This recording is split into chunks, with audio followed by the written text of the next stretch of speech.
Now that we've learned about 1910, 1200 hazard communications, let's talk a little bit about practical day-to-day uses of hazardous chemicals. When we're using a hazardous chemical, or prior to using a hazardous chemical, let's look at the label and find out how we're supposed to use it. If the label's not on the container or you can't read it, go to the SDS sheet.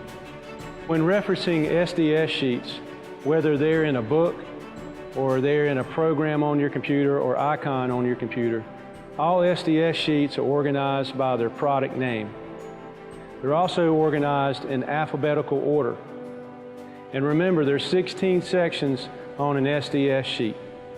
The two main concerns for you will be Section 4, which is first aid, Section 8, which is PPE.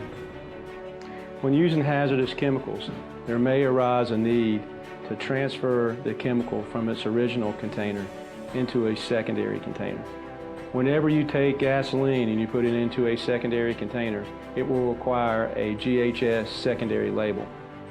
If you have a original container with a hazardous chemical that's lost its label, you cannot put a secondary label onto the original container.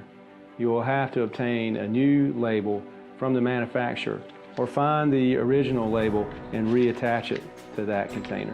When transporting hazardous chemicals, be sure that you refer to the label and make sure that you know how to properly transport any hazardous chemical. Now that you've learned the basics of hazardous communication and how to deal with hazardous chemicals, it's up to you to take some personal accountability to make sure you follow these simple rules.